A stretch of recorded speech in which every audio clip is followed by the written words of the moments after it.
has okayed General Electric of the United States to begin building plants that will use liquefied natural gas for electricity generation.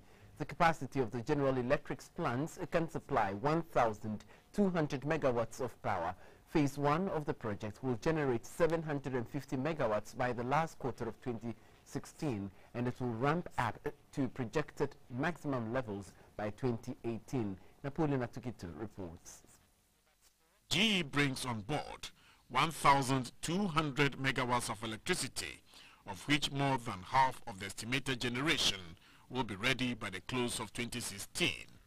The GE plans provides another option for power generation because plants being set up by the company will apply liquefied natural gas. We view this project as being extremely exciting as a way to bring private capital into the country, investing in the country, to solve a tremendous challenge for the country. And in addition, Excellency, we continue to work on some of the other areas that GE has represented in the country, like healthcare and locomotives and other places, but we're very excited about the Ghana 1000 project.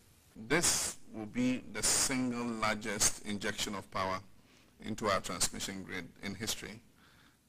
Because if we put in 750 and the balance for 1,200 megawatts, it would be bigger than the total power from the Akosombo hydroelectric power plant, which is 1,020 megawatts.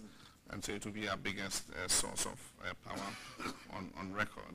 My understanding is that the first phase will be driven by liquid natural gas, and we wish to diversify as much as possible the sources of fuel, for producing our power, so that we're not caught in the situation where we have dependent on only one source of power, for too long a time. For many years, when the Akosombo hydroelectric power plant was built, we thought that it would provide Ghana with power forever. And so even as our demand was growing, our attempts to put in supplementary generation was not fast enough. And that's why over the years we found ourselves caught up in rolling blackouts and load management crisis, one of which we're going through currently today.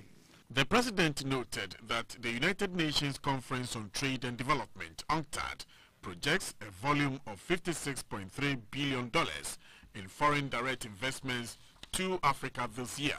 He said Ghana's share of $7 billion, representing 12% of the total amount, appears to be the highest.